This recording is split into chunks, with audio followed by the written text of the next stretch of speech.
Yo, welcome back. Forgot about my microphone for a second, had to bring it back over.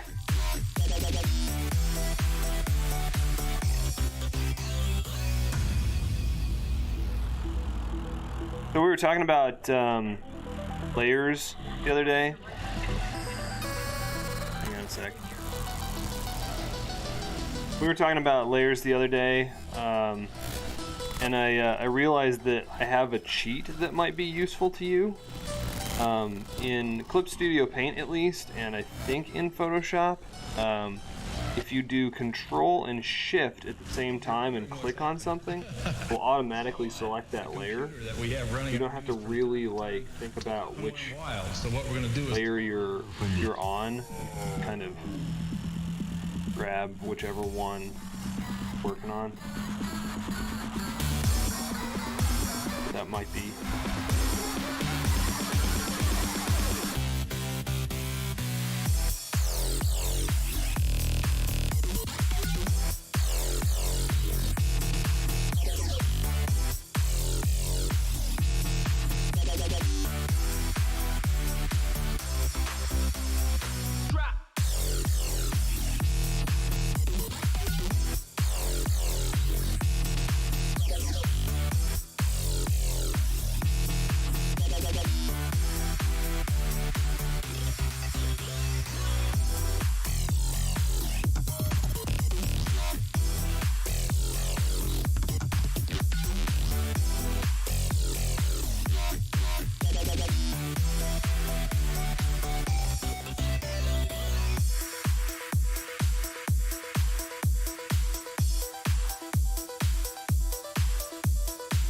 Well, if you're wondering what's happened, so am I.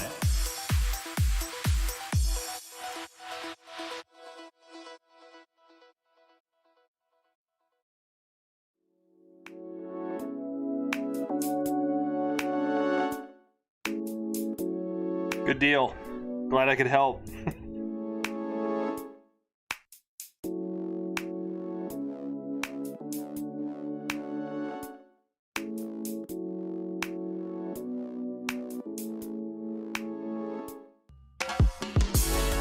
Yeah, man, like I don't actually use it that often, but like when I'm in the middle of doing a painting that's this kind of way, like where it's all chunked up and everything already, then yeah, it's my jam. It helps a lot. I'm glad it worked. You're welcome.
know what's really frustrating is like when you're trying to work in layers and then you accidentally merge like two random ass ones in the middle, and you're like, why are these two things attached now? Son of a bitch! I hate that.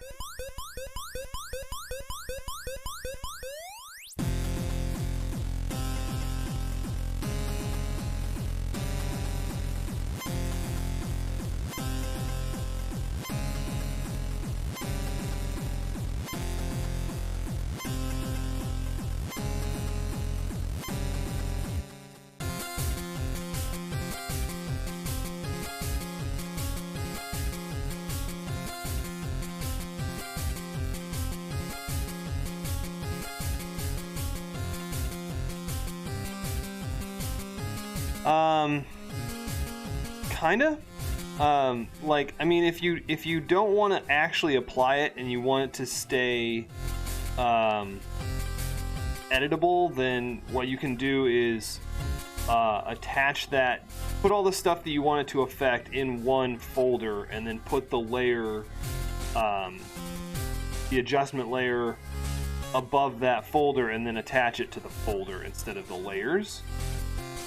But yeah, so what I often do is I have my shit broken up into a bunch of different pieces like this, like that right there, and then I will do something like a cone curve or something, just so that it's and so you can, you know, lock it to that folder if that's what you're after, but then applying that layer to all the other layers that are in that folder, like that's a big pain in the ass because then you have to like duplicate it and attach it to each one and then apply it, and that's not. Sometimes I do that pretty often, but it's not efficient. It's just I prefer being able to work on a bunch of layers like that all at once with my adjustment layers, but then it doesn't, you know, then I have to go and manually, slowly apply it to everything individually. I don't know if there's like a macro that you could use in Clip Studio. I don't know a lot about macros in Clip Studio. But it seems like something somebody would want somewhere, not just us.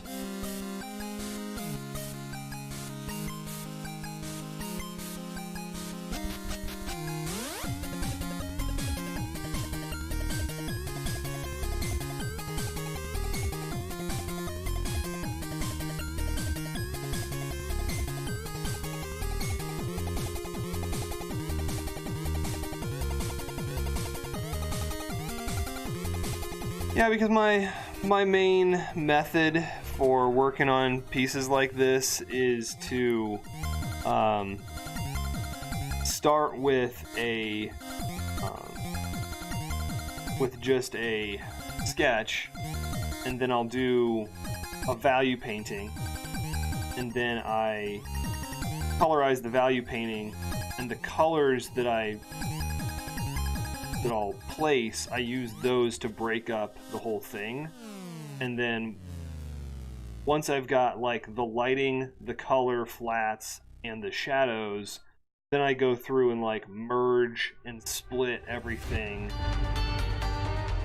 Yeah, it's really but I mean, it works for doing my underpaintings, and then I can just paint once I've got everything set up, and it leads to okay pieces.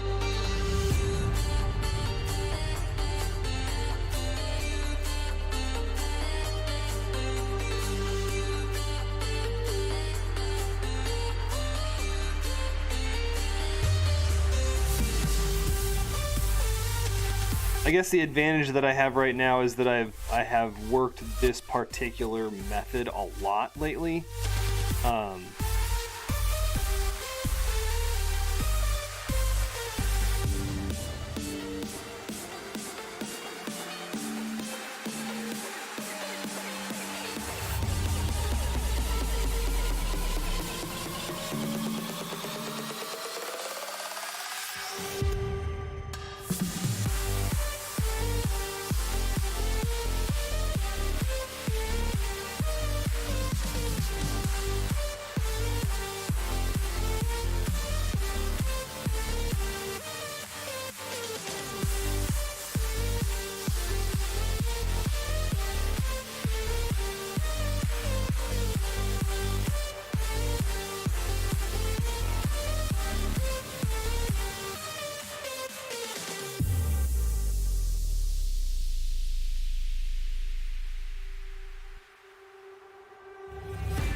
Thanks.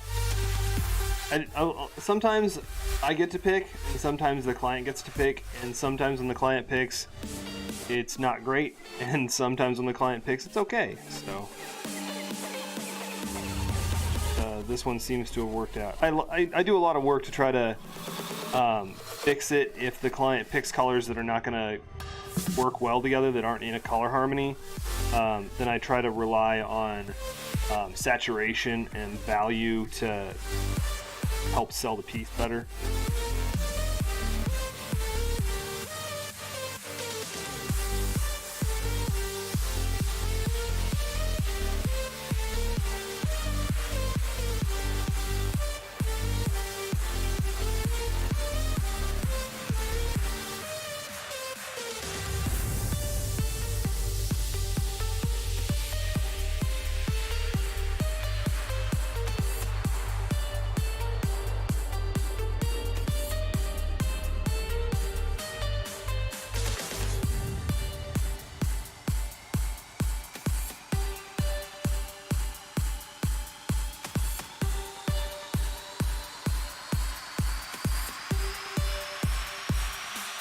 You know, there's other guys who come on this channel, on my Twitch stream occasionally, and they're, well, at least one of them is substantially more skilled than me and probably has, you know, a lot more useful things to tell you.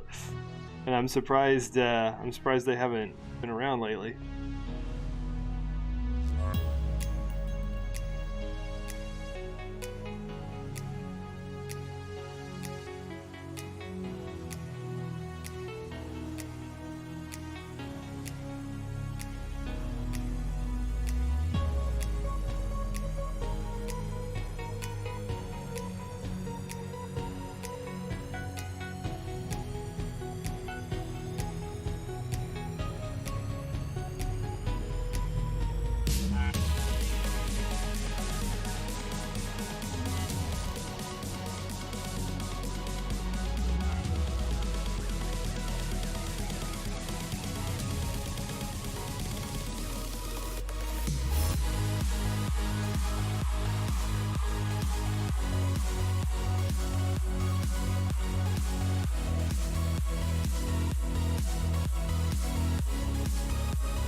Thanks. Yeah, I mean,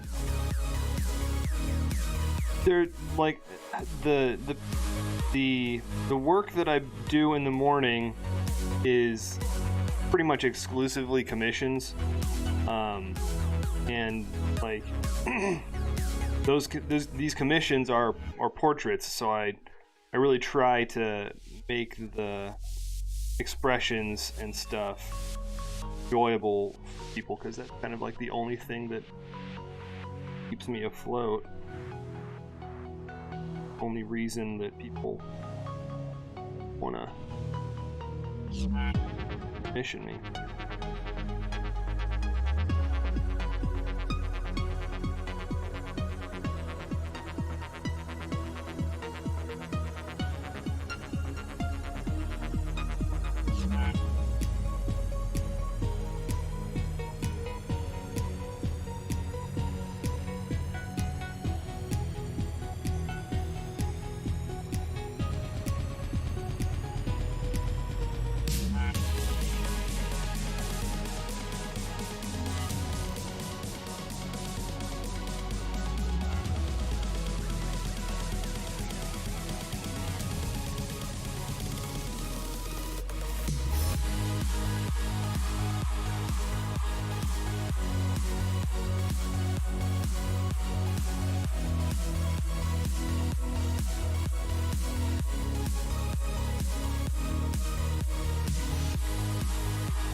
Missed my whole chip eating episode.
I don't just play.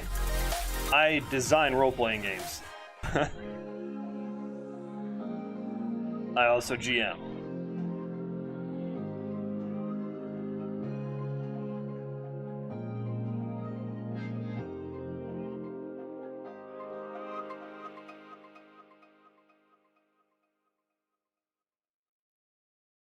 I got links to all my games and stuff if you browse the websites, Arcandio.com and VoidSpiral.com.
It happens.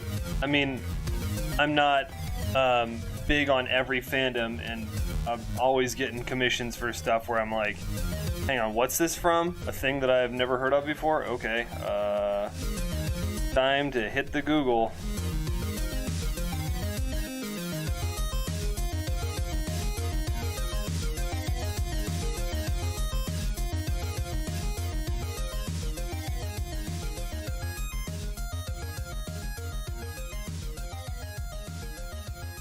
You can't really be like an expert in every fandom.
That's how it works. Yeah, I started out getting practically nothing, and I just kept adding my recent work to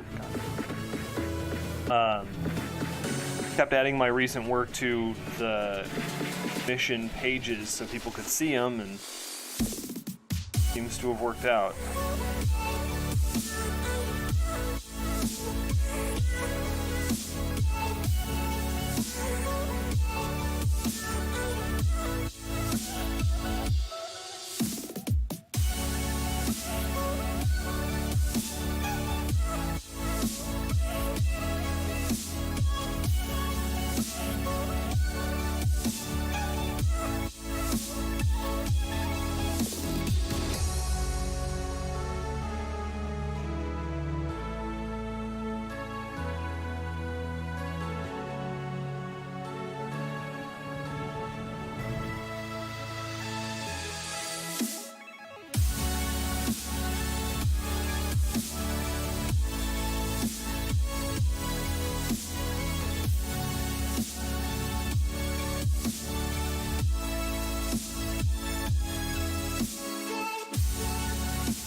Yeah, it seems to be pretty easy to box yourself in.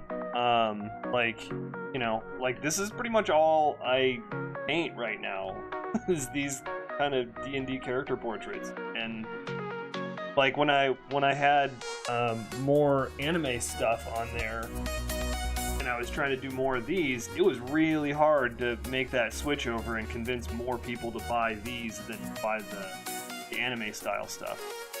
That was not easy.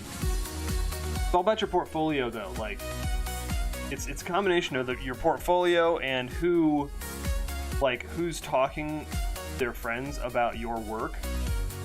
So if like a bunch of people show their friends stuff that you did, all their friends are going to be like, oh yeah, I would totally get a piece like that, and then that ends up being, oh hey Chris, thanks for the follow. Like, you can box yourself in really easy by showing a certain kind of work. Trent Caniuga, I think, has a really cool video about this. I might try to find it in a second.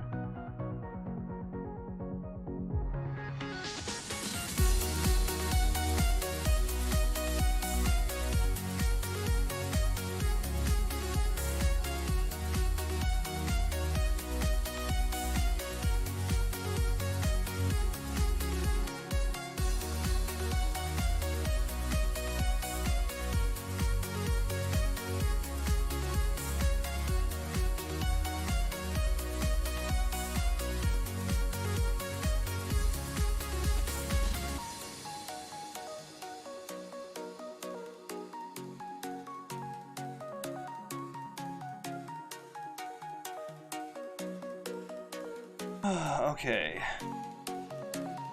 Work.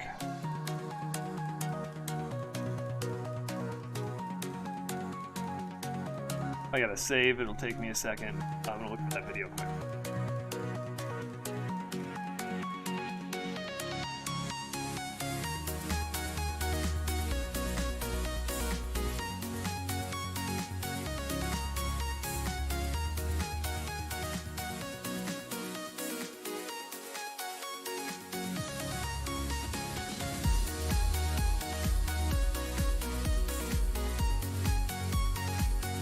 Yeah, I'm Joe.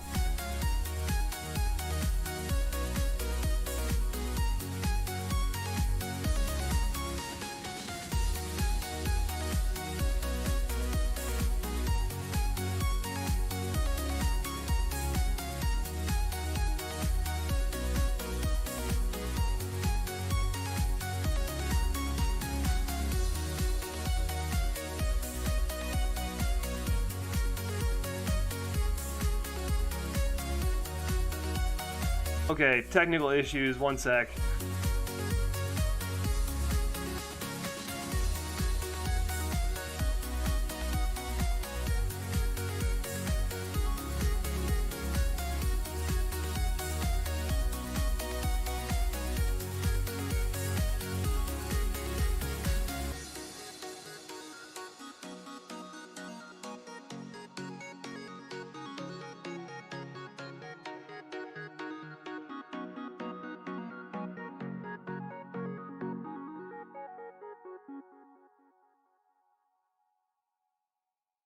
Oh my god.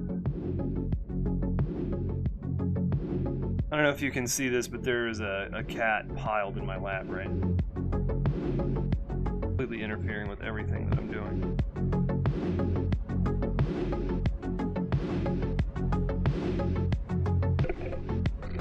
Now she's snuggling the microphone. That's probably loud. Sorry about that. Here. Stop that.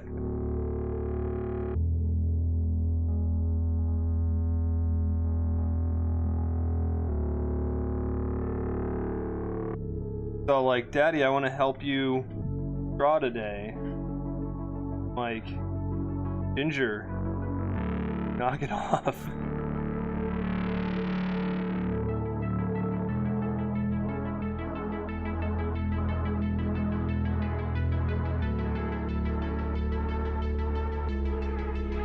I gotta hold my arm weird too, because I'm gonna squish her. What a brat. Yeah. Good job, cat. Make yourself useful.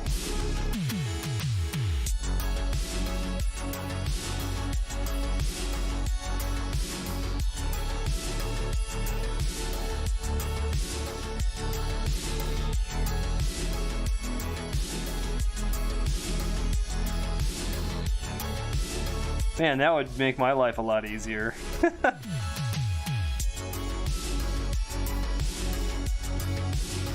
And she could help pay for her brother's medicine. We have a cat who has diabetes, and that's expensive over here in the States. I don't know where you're at, but it's annoyingly... We have to give him the same kind of medicine that same kind of insulin you give people, so... That's,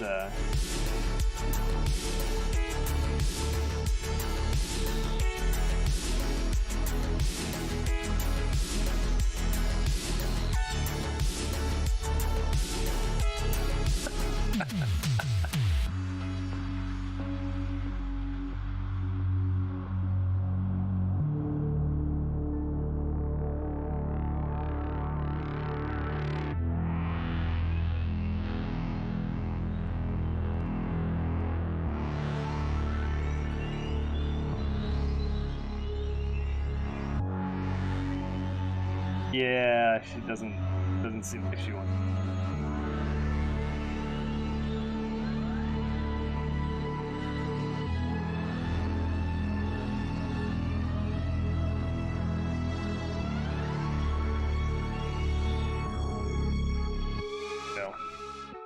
that view.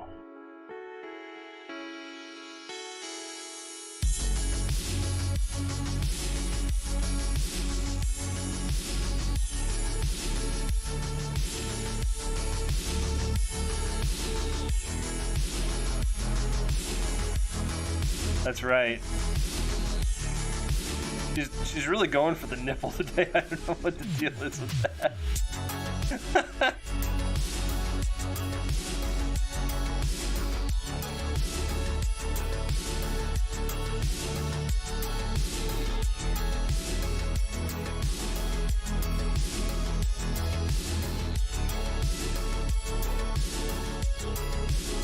Oh, Jen.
There's nothing better than a good open mouth purr.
At least I have something to do when I'm saving.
It's one of my favorite races.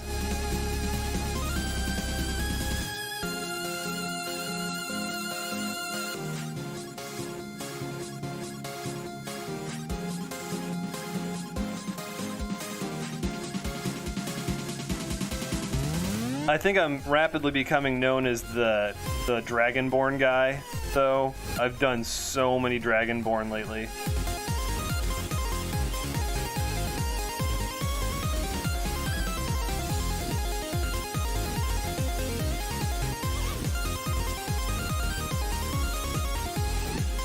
Oh, Cat, you're making my shoulders so sore. Oh, shit.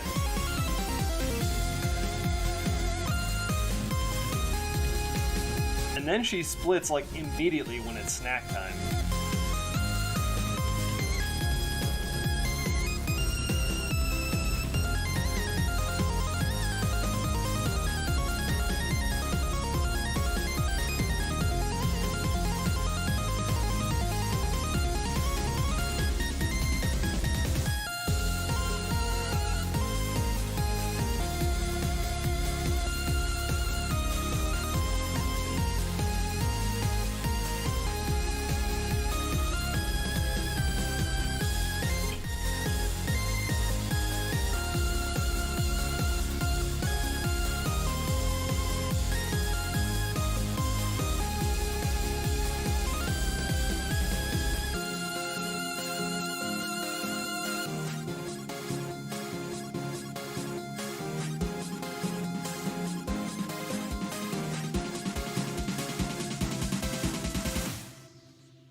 Awesome! Oops. Great.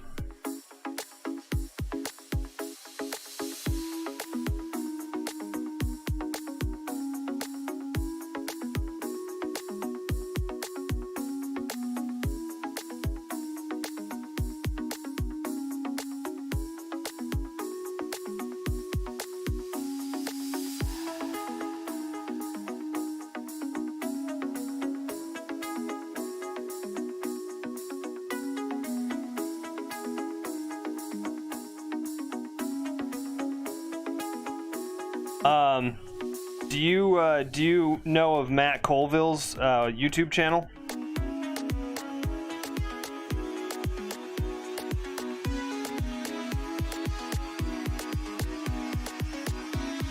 Hang on, let me get you a link.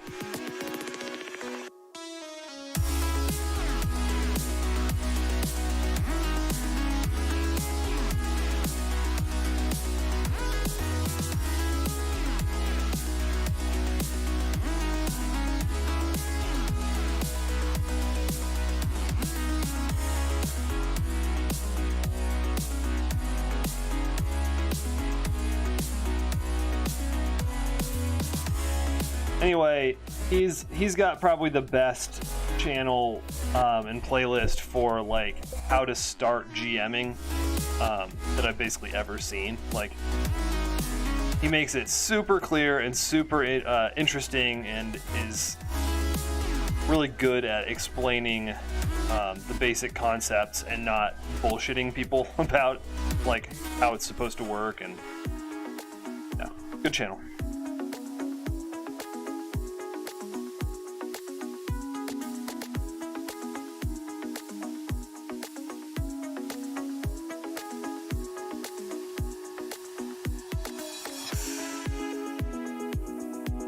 And he starts like from the very beginning, like you've never even played D&D before. You're gonna run a session tonight. Here's what you need to know.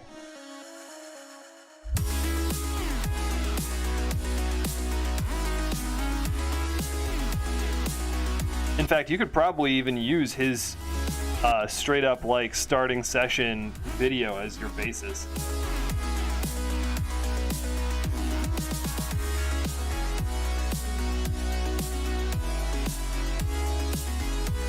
I would recommend D&D, but I'm kind of biased, so.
Yeah, that is the perfect channel for you then.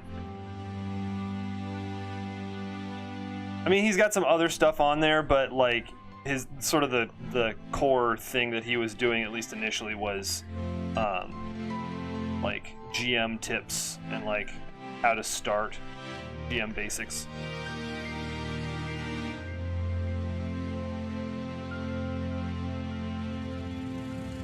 It's not like it's like super difficult though. It's just, I mean, everybody in my generation learned by just reading the book and having, you know, playing with people and just figuring it out. So it's definitely a thing that you can just pick up. It's just that if you have something like Matt's channel or Critical Role, you kind of go into it knowing like what to expect and not kind of making a lot of the sort of classic mistakes. Screw up a game. Or make it less fun than it was. Okay, so here's my problem right now. I'm supposed to switch projects right now. My schedule is till 10 for commissions, but I have some other stuff that I need to draw today. So I think I'm gonna switch over to that real quick. Hopefully I won't like lose all the viewers in the world, because I'm kind of having fun just chilling and talking D&D with people. I don't usually get to chat this much, which is unfortunate.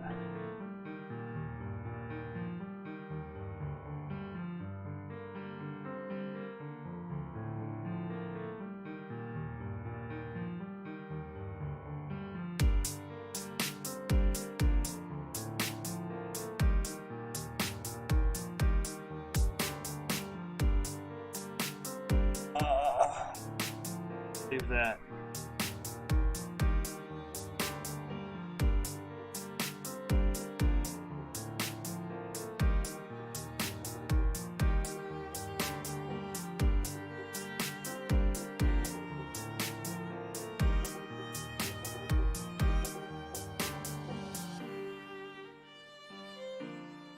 It's just gonna take me a second to get the next piece. Like, I gotta get the brief for the next piece, like, up on my screen, so that I can see what I need to be drawing.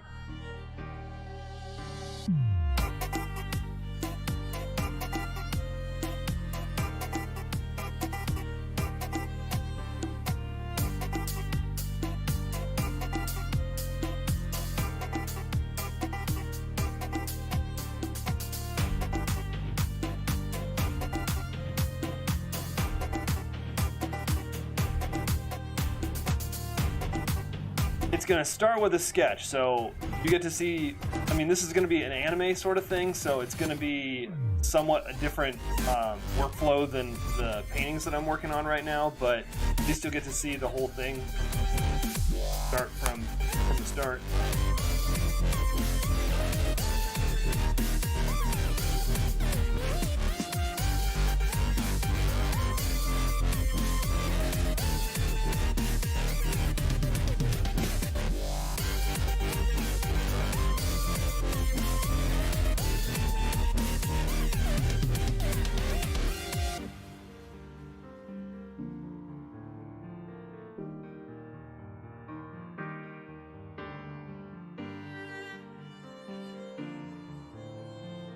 Come on, how do you draw accordion? What?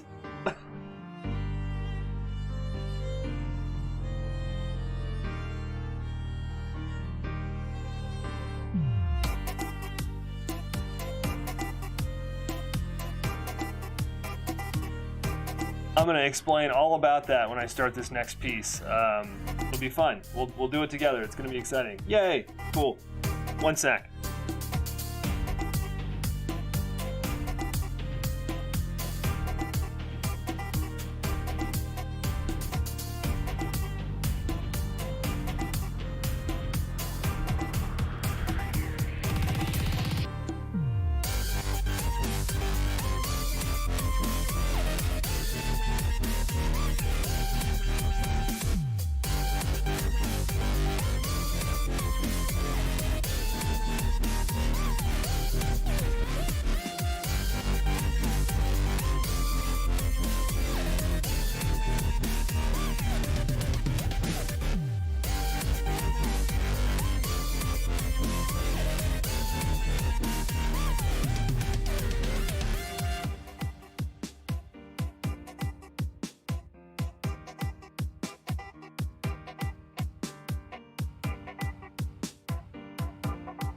Oh, here we are.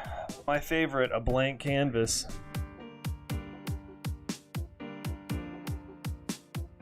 Yeah, so, prepare, I guess this, maybe this won't work, but hang on.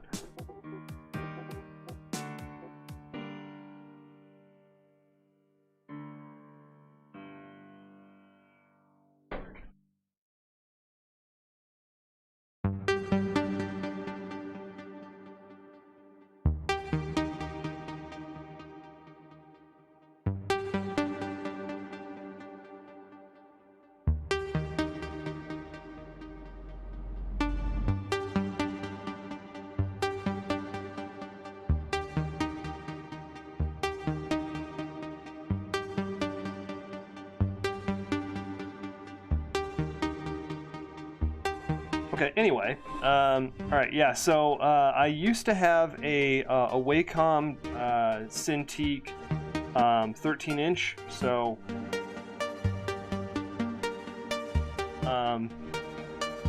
but I I had put this XP Pen 15-inch tablet, and I'm gonna show it to you on the stream here. One sec.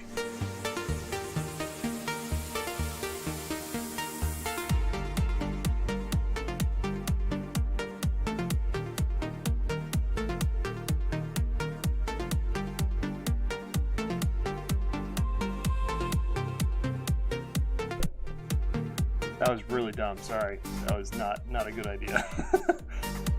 So you know, it's a drawing tablet monitor.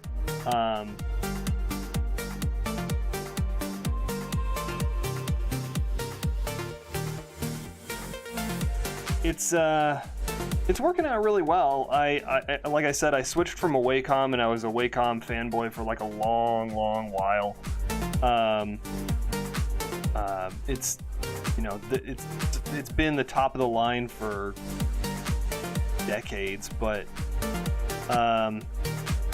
it's sort of like that particular tablet is not a full HD screen, so it's the screen size for you don't get a lot of real estate, right? So the screen is very compressed, and all of the user interface for Clip Studio Paint gets really smushed in there. And I had like kind of earmarked this XP Pen tablet for like future use, because I figured like my old tablet was like 12 years old or something, maybe 10 years old. 12 years old. Yeah. Wow. And you know, it's a little frayed around the edges. I take good care of my computer equipment, but that thing was gonna bite the dust at some point, and I was kind of getting ready for when that happened, and you know what I would do, because it's like so important to you know, the work that I'm doing on a daily basis. And then, so I added this one to a wish list on Amazon so that I could, you know, remember which one it was going to be. And then my mom accidentally purchased it for me for Christmas and was like, well, I thought you wanted it. And I'm like, no, it was on a completely separate list. Thank you. Oh my God. Jesus. So that's how I came up with this one. And I really like it. It's substantially bigger than the old one. Yeah, I know, right? And then she felt super guilty, like, spent so much money on it. I'm like, sorry, you know? Guess I have to be more careful about what I put on wish lists, even if they're labeled. Make them all private. Have it.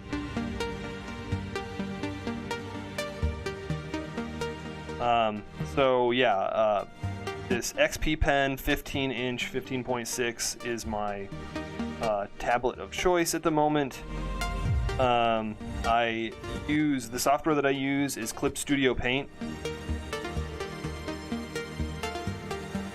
Well, thank you. I like Clip because it's not Adobe. To be honest, that was the first reason that I originally purchased it, because I got mad at the the Creative Cloud system, yeah. It's sort of the thing that they want to do, right? It's like it's a good thing to get a child that wants to do art. Good tool. A good investment, especially that Wacom. That Wacom lasted for 12 years. I don't think I've ever had anything that lasted that long that was electronic. But anyway, so yeah.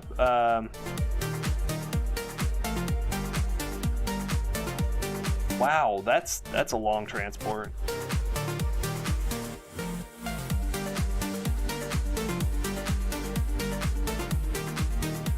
Wow, yeah. So I went to school for video game design, and one of the guys that I was in classes with had his own Cintiq, and this was years ago. So Huion had not yet even entered the market for this sort of stuff, but he had a 22-inch Wacom that he would bring to classes, and he had like a whole rolling luggage case thing that was like 3 feet wide. It was humongous. But yeah, the Cintiqs are expensive. Creative Cloud is expensive. That's why I'm sort of like this open source and off-brand evangelist now. I really like Clip Studio Paint. It's way better than Photoshop for drawing and painting. I know, right? Yeah, like fortunately it was like this hard-sided luggage thing, but yeah, it was kind of intense.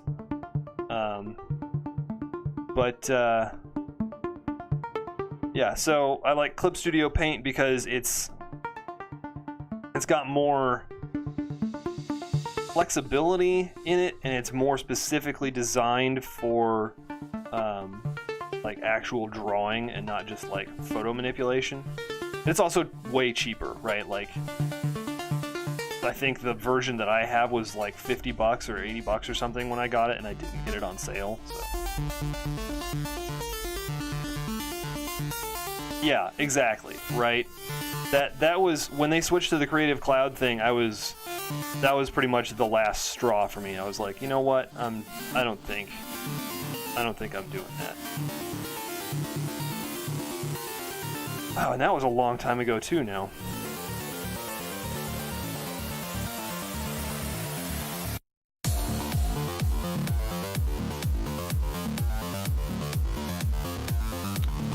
Well, I still have my old Wacom Intuos tablet that I was using occasionally for sculpting in ZBrush. Yeah, that's absolutely true. Like this one, it wasn't like ludicrously expensive. It's not a cheap piece of equipment, but it's like a third or like half as much as an equivalent Cintiq. Maybe a quarter as much. Really pissing me off now.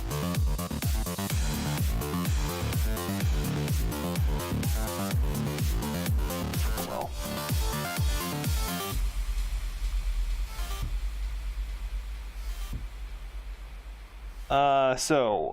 Here we are in Clip. Yeah, okay. So, yeah, Clip is much more designed specifically for art. And there's a lot of really neat tools in here that are specific to like drawing workflows and painting workflows.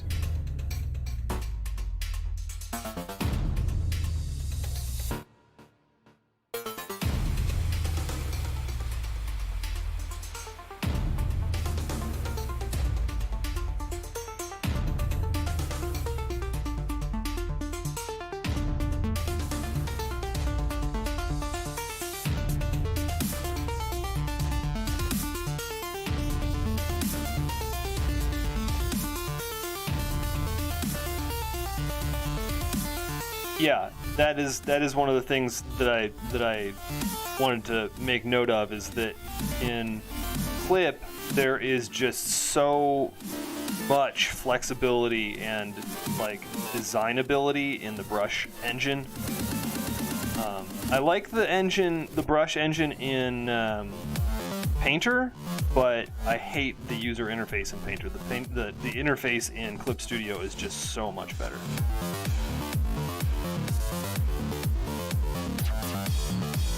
Yeah.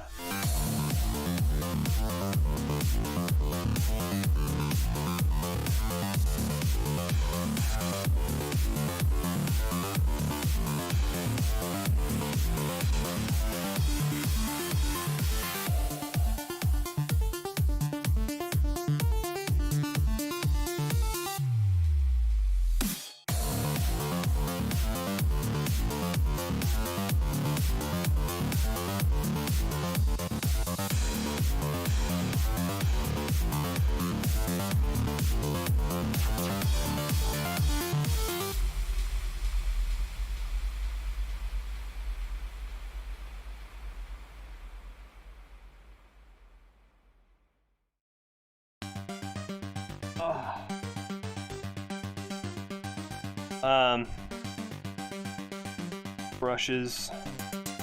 Yeah, so I don't even know how to explain it properly, that there's just so much more that you can do with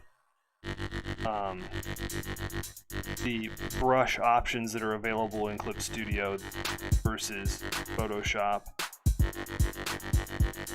And like basically nothing holds a candle to what you can do in Painter, but like I said, Painter's interface is so bad that it's like not worth attempting. And the other problem that I've always had with Painter is that it's not designed to be precise enough. And so whenever I paint with Painter, my work always comes out looking garbagey because it's so washy, like imprecise, right? Muddy, unclear. It's hard to get things right where you want them. So you can make paintings that look real, like real paintings did in oil, but it becomes very difficult to make them look the way you want them to, unless that's exactly how you want it to look.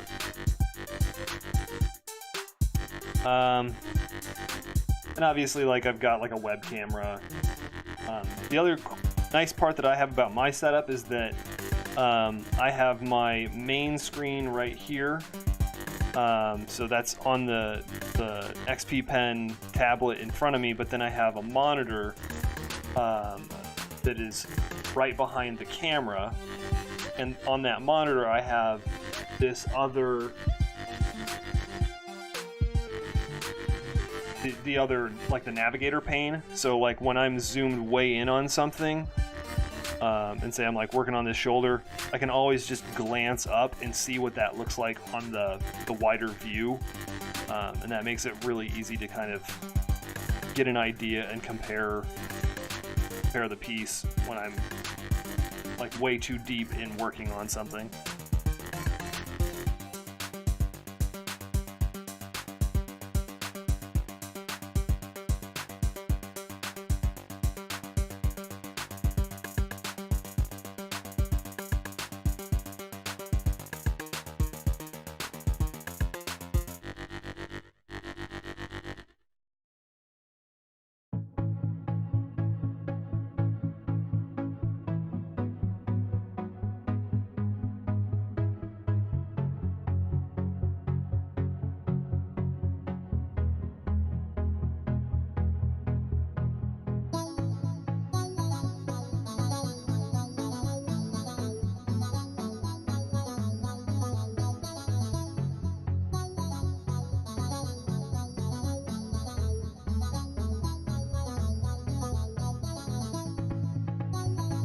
I think it did on my Surface. I have a Microsoft Surface that I was using for a little while. I mean, I still have it. I just don't use it for painting as much anymore. I think the thing that I can't remember where it was. Interface? I think here in Interface, that you can adjust the size of it. That's just in like File and Preferences.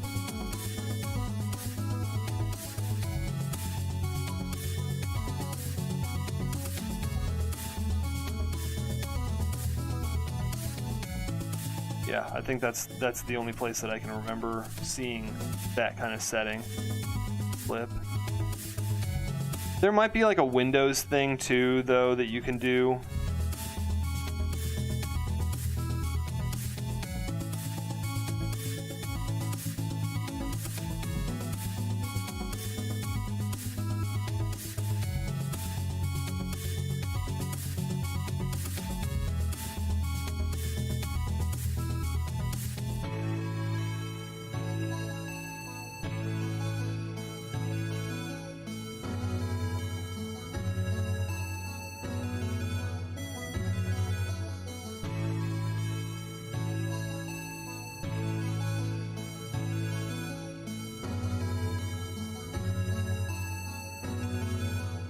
Yeah, there are some things that there are some things in Clip that a lot of folks are like that we wish we could get. I forget the feature that I was just complaining about the other day.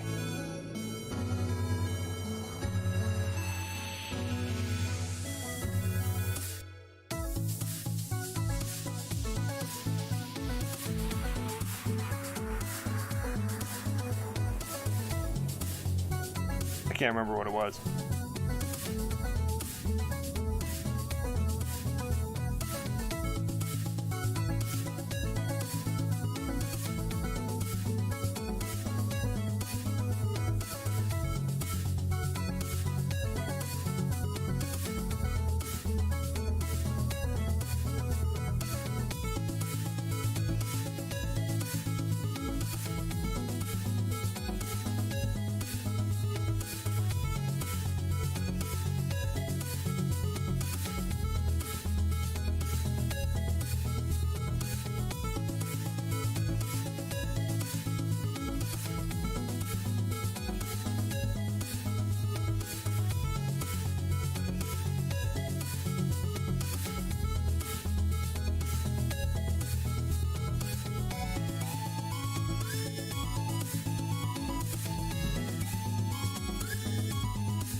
I would hesitate to say that by any stretch of the imagination.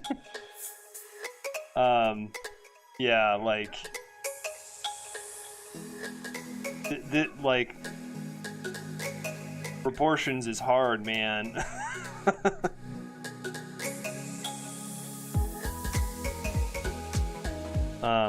One of my tricks is this the lasso tool. I spend a lot of time like, you know, I'll just grab something, especially in the sketch phase. I'll grab something, move the rotation point, and then like move it a little bit to repose it.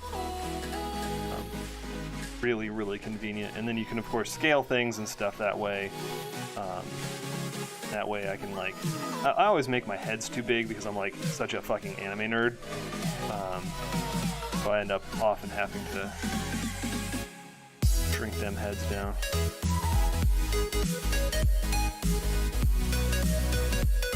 This chick's looking a little kind of buff for this piece.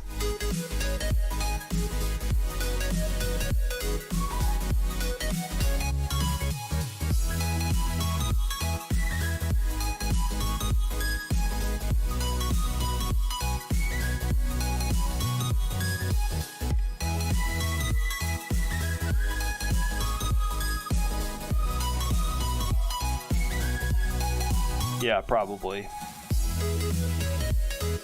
I'm wondering if I need to like repose that because I kind of don't like how it's hanging there.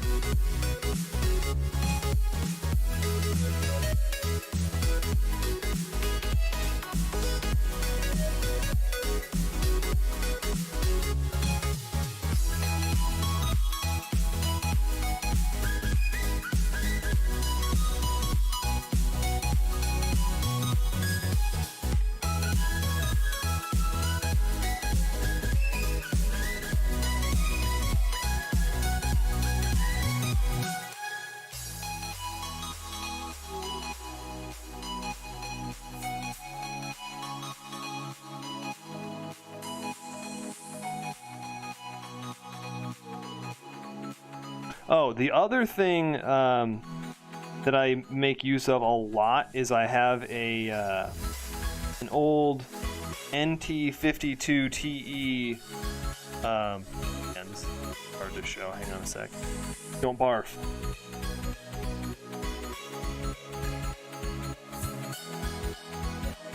one of these keypad deals, and I don't know if you can quite see it, but I've got like labels for all my keys on there because I've got a label maker, and that I don't actually like look at the labels. It just helps me, like when I change stuff, it helps me remember where I put things. But yeah, that basically the entire time that I'm drawing here,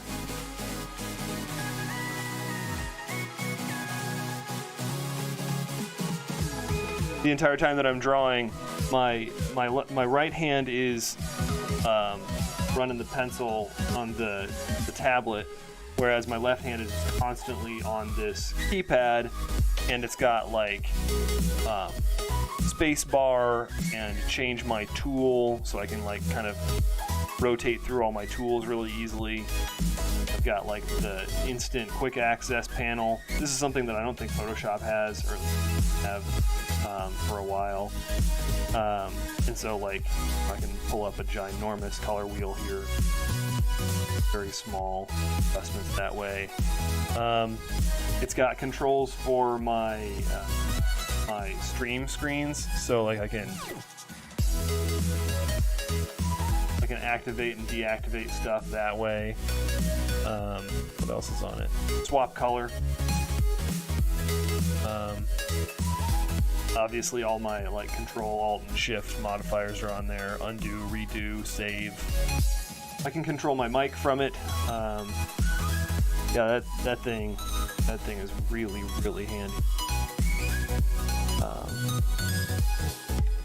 And you can get those pretty cheap. Like even if you're gonna be drawing on just a normal tablet, that's pretty handy deal to have around.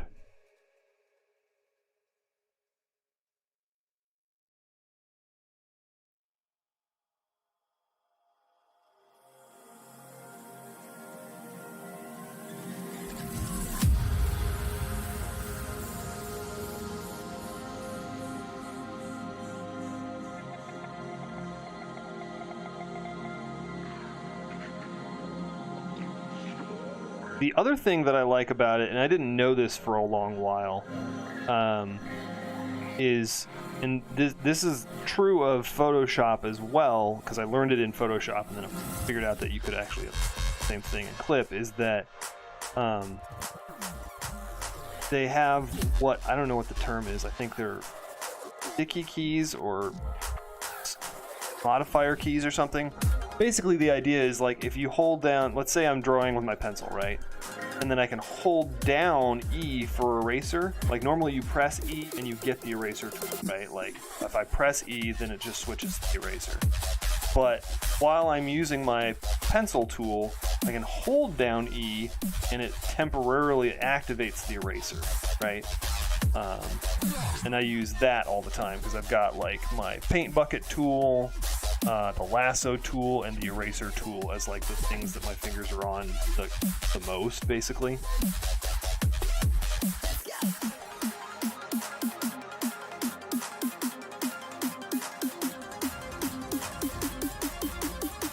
And the other thing that's cool about Clip is that like it has just a ton of different interface modifications and like things that you can do to it. So like you can change how those kind of sticky temporary keys work pretty easily in Clip. You can make them do different things or activate different tools and all that kind of stuff. The other thing I like about Clip is that like along the top here, you can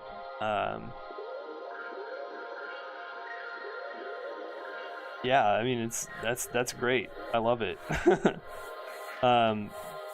There are also in Clip, and I haven't used Photoshop for like 5 or 10 years or something, so I don't know how much of this stuff is in Photoshop at this point, but like in Clip, when you make a selection, you get this like little selection toolbar that's like, you know, invert or, you know, mesh transform or crop the screen to this thing or cut, copy and paste.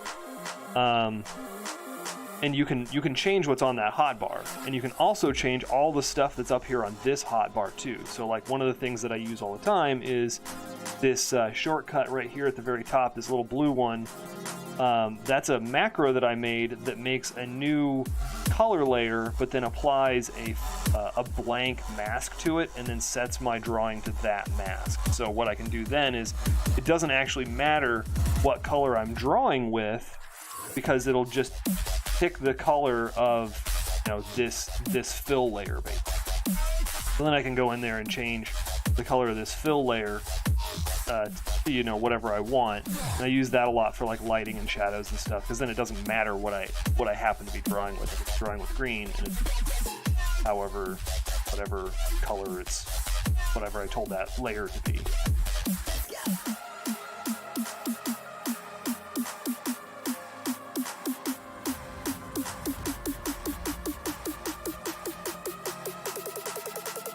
Monty's like freaking out right now.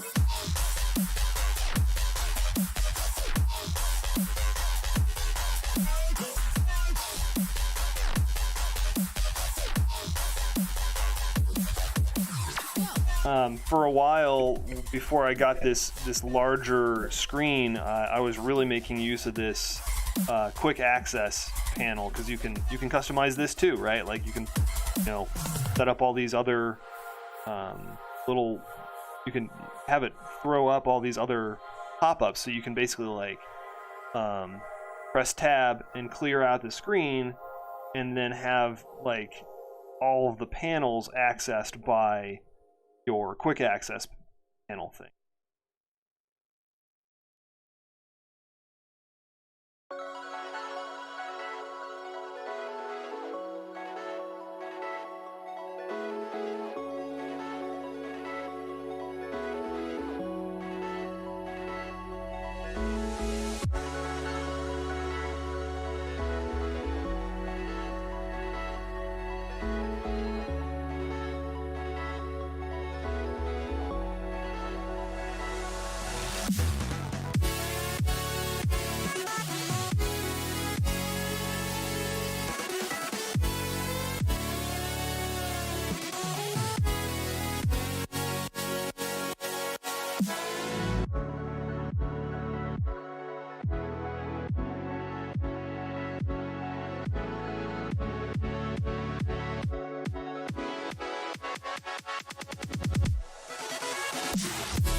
It seems to me, and again, preface this with I have no idea how it works in Photoshop these days, but it seems to me that Clip is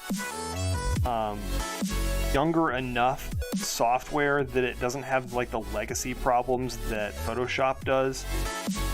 Like Photoshop, like Adobe seems to want to complain like, oh, we can't add this new feature or fix this UI problem because it'll take forever, because it's so deeply integrated into the software at this point. Whereas Clip is just like, no, yeah, we can totally do that. We added this cool new thing.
if anybody still uses Photoshop, here's a fun brush that I would love to know if you can actually make these days in Photoshop.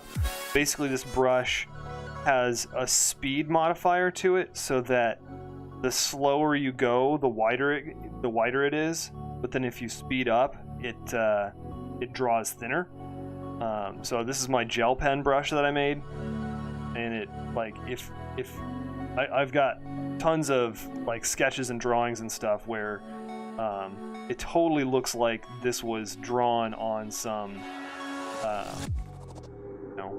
piece of paper with like a marker or a gel pen or whatever, ballpoint pen.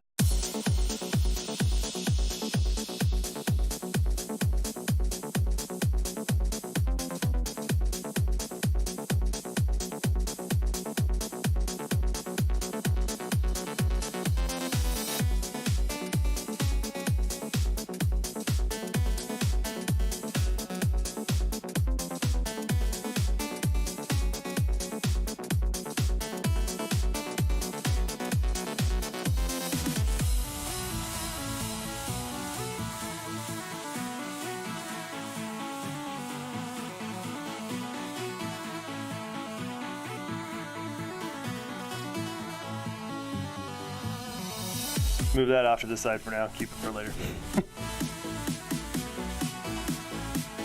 I really don't draw enough for fun or for practice anymore.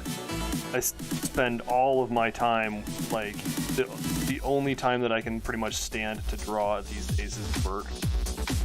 Not a good place to be an artist.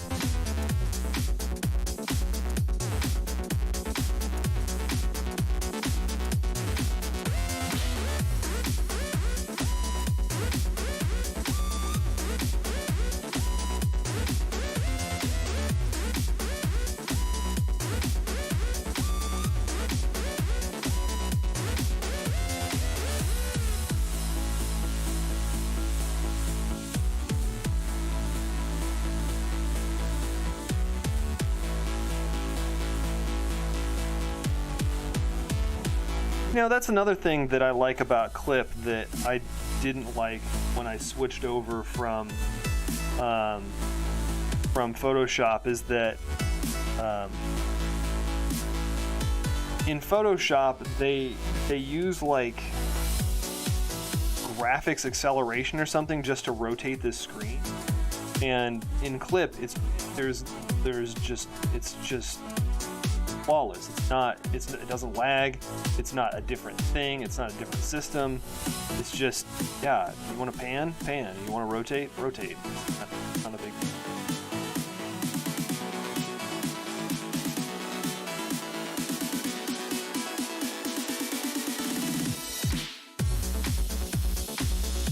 And this is not so much useful information for anybody so much as just like pure gloating, but like when I was in school, I got Adobe CS6 and I got CS 5.5 and then I upgraded to 6, and then the next version was Creative Cloud.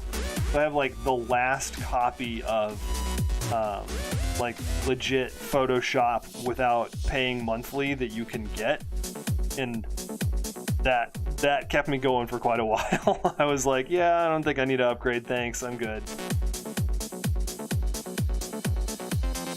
Right? Yeah, CSP, much good. I love it.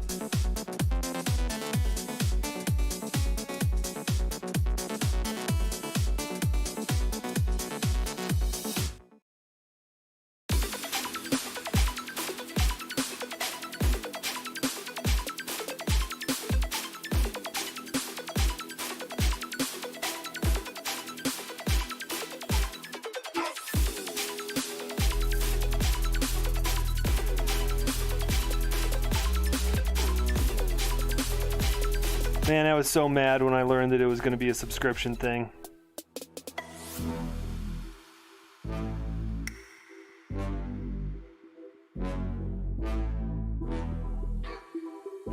And now I'm so, like, it's weird because, like, when I Okay, so when I was in high school, I was in advanced graphic design class.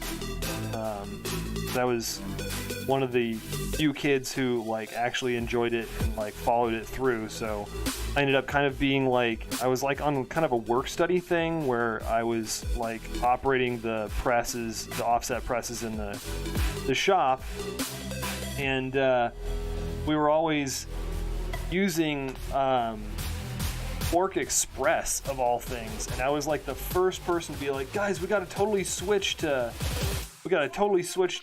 Adobe's got this new thing called InDesign, and I was so excited about it, and I managed to convince everybody to switch over, including the teacher. So I was a Adobe fanboy for quite a while, and so for me to now be like, look, stay the hell away from Adobe if you can, it makes me sad, man.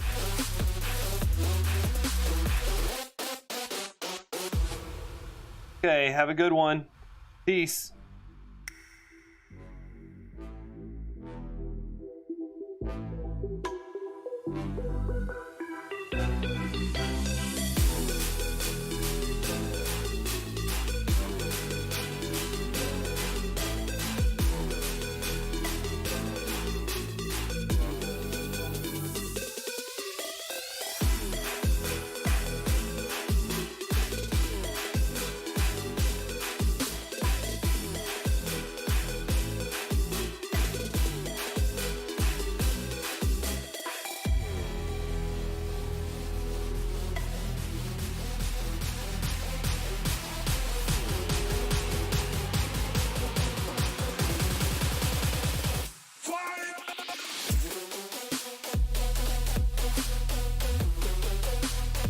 Yeah, like, and that's the thing is like it's so hard to convince anybody to try anything else these days. Like Adobe is so embedded in the market that there's you know, if you're going into pre-press or something, it's InDesign, period. You know, like nobody's gonna even hesitate. But I feel like they're like you know, the fact that Procreate is a thing and is doing pretty well, and you know, there's other drawing apps that are out there that people are enjoying more than Photoshop now. It's still going to be hard to kind of break everybody of the habit of shake up the industry and get kind of the old grognards of the art world out of Adobe land, but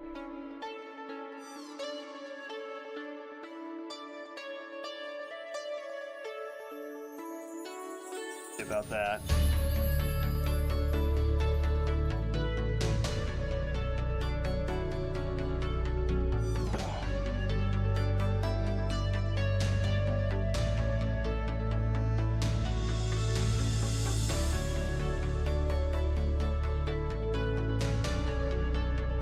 Usually I don't stream for this long.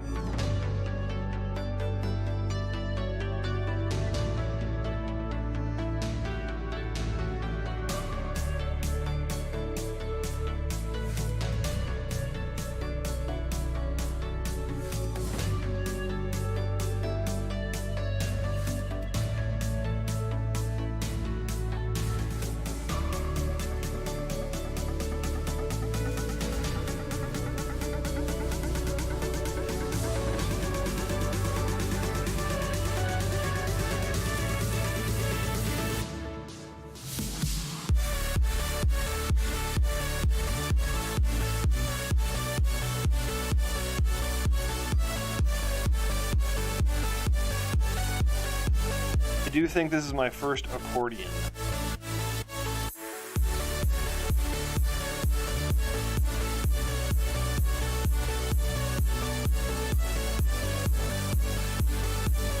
But anyway, yeah, on the subject of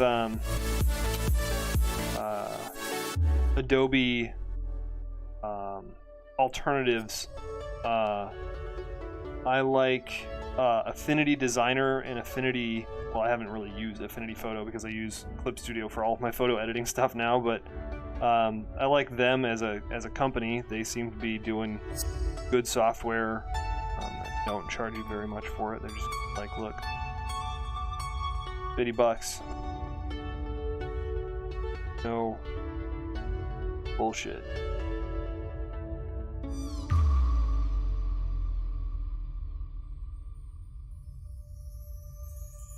Actually,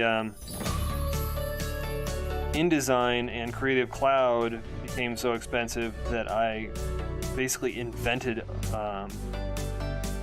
a new workflow for doing my RPG books. I don't even use like traditional design software for them anymore. I actually design them in HTML like a website instead.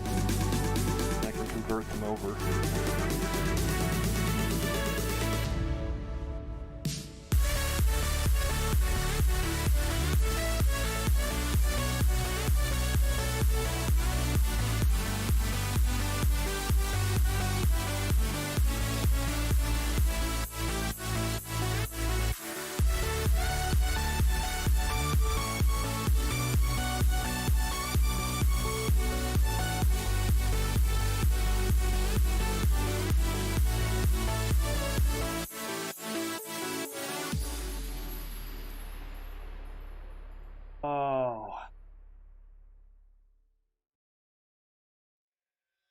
Well, it was great chatting with everybody.